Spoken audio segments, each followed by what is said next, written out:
कि सारा कर्जा माफ किया जाता, नीचे करा लो चौधरी और उन्होंने कर दिया। और वीपी सिंह को भी उस समय लगा कि चौधरी साहब की बात नहीं मानी जाएगी तो लंबा मामला चलेगा नहीं, लेकिन चौधरी देवीलाल जी बड़े घरानों के और इनके उसमें नहीं आए। वो किसानों की बात करते। दिल्ली के अंदर एक आदेश निकलवा दिया कि धोती और कुर्ता जो पहन के जाएगा वो 5 स्टार होटल में आधी दाम पे रोटी खाएगा। निकाला कि नहीं निकाला? तो शहर के लोगों ने धोतियां पहननी शुरू कर दी, गाँव वाले कम आ गए। तो देवीलाल जी निराले नेता थे और ऐसे नेता हमारे समाजों से ही निकले। अब और अपन सब कहीं न कहीं जाट, यादव, गुजर, दूसरी जितनी भी कम्युनिटी के लोग हैं, कहीं न कहीं एक ही जगह के, एक ही संस्कृति के लोग हैं। हम भाई थे पहले पुराने जमाने के अंदर और हमारी संस्कृति एक है। कई बार भाई भाई से टकरा जाता है, लेकिन हम सब बैठते एक ही जगह। मुझे खुशी है कि देश के इस आंदोलन में तमाम जातियां, तमाम किसान कौमें भाग ले रही है और यहाँ भी सारी जातियों के लोग बैठे। अब तो मेरी पार्टी के तो प्रदेश अध्यक्ष पुखराज जी घर जो शेड्यूल कार्ड से आते हैं। अब पुखराज जी के लिए मेरे सबसे बड़ी दिक्कत यह है कि गर्ग है तो आधे लोग समझते हैं कि बड़ी है ये गर्ग है। अब पुखराज जी मैं कहता हूँ मुझे हर जगह बताना पड़ता है पुखराज जी मेघवाल है। क्या तुम नहीं जानते? तुम क्या समझते पुखराज जी को? बढ़िया समझते। अब इनके ब्रैकेट में लिखना पड़ेगा पुखराज गर्ग मेघवाल। तो बस एसी के अध्यक्ष हैं और हमारे तो पूरी कार्यकारिणी शायद 50% शेड्यूल कास्ट के लोग होंगे, सारी जातियों के बच्चे और हमें लड़ने का शौक है इसलिए लड़ रहे हैं। नहीं तो मैं भी आता और फॉर्मेलिटी करके सो जाता जाके, मुझे कोई मना करना था सोने में। आधी दुनिया सो रही है ना देश के अंदर, कौन हिसाब मांग रहा है? सो रहे ना हरियाणा में सारे नेता आपके। और मुझे तो बड़ा दुख हुआ जब हरियाणा के अंदर जाट आरक्षण आंदोलन चला। मैं हरियाणा के अंदर तो पंचायती करने इसलिए नहीं आया कि मुझे यहाँ पे कोई राजनीति नहीं करनी थी। मैं अलग सोच का व्यक्ति हूँ। मुझे पता था कि यहाँ तो आगे 3-4 पार्टियां लड़ रही है, मैं और घुस जाऊंगा तो फिर एक और लड़के फिर दूसरों को फायदा होगा। ये आरएलपी को घुसाया नहीं मैंने हरियाणा से। ये मेरी सोच आपकी सोच के हिसाब से। लेकिन भाइयों उस समय बच्चों को जो तकलीफ पड़ी, आज कितने बच्चे जेलों के अंदर, कहाँ मुकदमे वापस होंगे तो बताओ? कोई लड़ाई लड़ रहा है उनका? कोई नहीं लड़ रहा। इसलिए लोग लड़ाई से पहले डरते हैं। लड़ तो लेंगे लेकिन बाद में हमारा क्या होगा? ये जब तक भरोसा लोगों को अपने नेताओं पर नहीं होगा तब तक हम कमजोर पड़ेंगे। लेकिन राजस्थान के जवान किसानों को भरोसा है कि हनुमान बेनीवाल के लिए अगर मुकदमा भी दर्ज हो गया, FR भी वही दिलाएगा, सजा भी नहीं होने देगा, वकील भी करेगा और भाइयों को बाहर निकाल के लाएगा। और ये अगर सजा मेरे हुई तो मुझे ही हुई सजा। 3 साल की सरकार ने सजा कराई। वसुंधरा ने खूब कोशिश की कि सजा को बरकरार रखे, विधायकी खत्म कराऊं और मैं चुनाव नहीं लड़ने दूं। लेकिन भगवान की कृपा थी वसुंधरा के राज के अंदर और उसकी छाती पे मूंग दड़े और बरी हुआ और विधायक से MP बना। क्योंकि 3 साल की सजा के बाद तो 2 साल से ज्यादा चुनाव नहीं हो सका। हमने तो वो तकलीफें भी भोगी। हर संगठन हर तकलीफ सहन करके ऐसा लगता है कि हर लड़ाई छोटी लगती है। लेकिन ये भी चाहते हैं कि हमारी वजह से कोई हिंसा नहीं बढ़ती। मैंने उस दिन कहा था कि NDA छोड़ने की मैंने घोषणा करी। मैंने कहा बैरिकेड तोड़ने के लिए आगे बढ़ेंगे, लड़ाई झगड़ा होगा। निश्चित रूप से उस दिन बच्चे झगड़ा करते, वो भी किसान के बेटे थे जो फोर्स के अपने ज्यादातर CRPF हो, चाहे CISF हो, BSF हो, हरियाणा पुलिस हो, आपस में झगड़ा करने का कोई फायदा नहीं। NDA छोड़ूंगा संदेश पूरे देश के अंदर दिया कि सत्ता छोड़ के अपने भाइयों के साथ सड़क पे बैठा हनुमान बेनीवाल, ये संदेश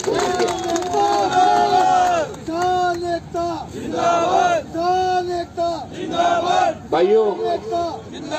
देखो मुख्यमंत्री का तो अभी मैं कहता हूँ मेरे पास कोई ऑफर कभी नहीं आया, ठीक है ना। लेकिन उप मुख्यमंत्री और मंत्रियों को ऑफर तो मेरे 3-4 बार लगातार आ गए। मैं रोज ठोकर मारता हूँ। मैंने तो ये भी कहा कि अगर मेरा कोई भाई दूल्हा बनेगा तो मैं 12 भी बन जाऊंगा राजस्थान के अंदर, CM के नजदीक बैठ जाऊँ, वो भी हमारी जीत है। और मैं आपको विश्वास दिलाता हूँ कि 2023 के अंदर राजस्थान की सत्ता के शिखर पे असली किसान के बेटे को बिठाएंगे। ये मैं विश्वास आप सबको दिलाना चाहता हूँ। भाइयों, ये भारतीय जनता पार्टी कितनी गलतफहमी के अंदर राजस्थान के अंदर इनके नेताओं की फोटो क्या छाप देते हैं अखबार वाले, पागल हो रखे कि 250 सीट आ गई हमारे से बैठे बैठे। कांग्रेस का पूरा विरोध है, हम जीत। वो तो मैं ले 25 नहीं तो उसमें ही 12-13 में रख देते। और ये मुझे चुनौती दे रहे थे तो मैंने इनको कहा कि भाई आप कह रहे हो कि 2.5-3 लाख वोट हनुमान बेनीवाल ने हमने दिलाए, तो मैंने कहा तुमने 2.5-3 लाख दिलाए, मैंने 30 लाख दिलाए राजस्थान का। आप 27.5 उधार है, उसमें भी अगर चाहते हो चुनौती तो 16 जगह मैंने तुम्हारा प्रचार किया राजस्थान के अंदर। और तुमने एक जगह किया 16 MP जो मेरी वजह से बने उनको छोड़ो, तुम 8 तो इस्तीफा दे दो और मैं भी दे देता हूँ। तुम 8 अपनी पार्टी से लड़ना, मैं RLP से लड़ूंगा, कांग्रेस से भी गठबंधन नहीं करूंगा। ताकत का पता लग जाएगा किसकी ताकत है। कोई चुनौती स्वीकार तो करो। कह रहा हनुमान जी छोड़ क्यों नहीं देते? तो हनुमान जी को तुमने थोड़ी बनाया, मैंने तो 30 लाख वोट दिलाए और तुमने मुझे 2.5 लाख दिलाए।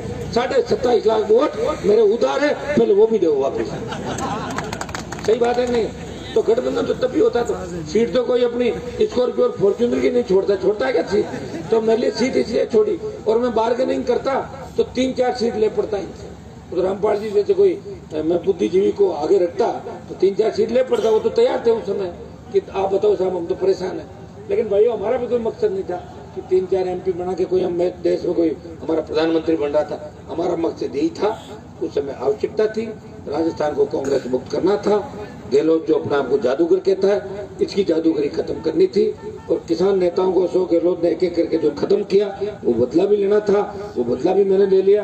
और आपको जब देश को जरूरत पड़ी तो देश में मैसेज दिया कि हनुमान बेनीवाल जो किसान का बेटा है, जाट का बेटा है, वो NDA को ठोकर मार के किसानों के लिए सड़क पे बैठा। एक त्याग का उदाहरण इस देश के अंदर। भाइयों मैं धन्यवाद दूंगा पंजाब के मेरे भाइयों का। पंजाब का तो लड़ाई का इतिहास है कि सिखों ने बड़ी लड़ाइयां लड़ी, हमारे भाई है। और अंग्रेजों से लेके मुगलों से लेके लड़ते लड़ते लड़ते लड़ते बहुत बड़ा इतिहास बनाया। और ये आंदोलन पंजाब का आंदोलन नहीं है, वो किसानों के लिए लड़ रहे हैं। ये मैं उनको बधाई देता हूँ कि लड़ाई की शुरुआत उन्होंने करी। लेकिन अगर लोकसभा के अंदर उस दिन में होता तो अकाली दल और RLP दोनों साथ करते, बिल फाड़ के मैं भी फेंकता और दोनों निकल पड़ते। लेकिन उन्होंने इस्तीफा दिया, अंदर बिलों पे बोले, तो लड़ाई की शुरुआत अगुवाई उन लोगों ने की। लेकिन हनुमान बेनीवाल पहले दिन से साथ था। पंचायत चुनाव होने की वजह से हम लेट आए, 21 जिलों में चुनाव थे। लोग कहते थे चुनाव छोड़ के, मैदान छोड़ के बॉर्डर पे जाके बैठ गए। चुनाव भी लड़ना था, दोनों पार्टियों को मैसेज भी देना था कि अब हम बैठेंगे नहीं, मुकाबला करेंगे, चुनौतियां देंगे आपको। और जैसे पंचायत चुनाव खत्म हो, यहाँ से हमारे किसान भाई मेरे से मिलने, जो किसान संगठनों के लोग थे, नागौर आए। मैंने उनको कहा कि आप तारीख बताओ, तो अगर 10 से 11, तो मैंने कहा 11 तक तो चुनाव है। और 12 तारीख मैंने दी कि 12 तारीख को हम लोग आएंगे। मैं धन्यवाद दूंगा रामस्वरूप जी कसाना जो हमारे पूर्व मंत्री है, आज MLA साहब सबको राम राम। इन्होंने 12 तारीख को बड़ी सभा कोटपुतली के अंदर की और हजारों लोग हम भी साथ आए और सब मिलके, यहाँ आते आते अंधेरा हो गया था, दिल्ली हिल गई थी उसी दिन। हाईवे दोनों तरफ से जाम हुआ था, रामपाल जी दोनों तरफ से जाम उसी दिन हुआ था हाईवे। और ये मैंने सबके सामने कहा था कि दिल्ली वाले कह रहे हैं कि हमें कुछ समय दो। और मैं रामपाल जी का जो टेंट था वहीं हम लोग गए थे, बैठे सारे लोग।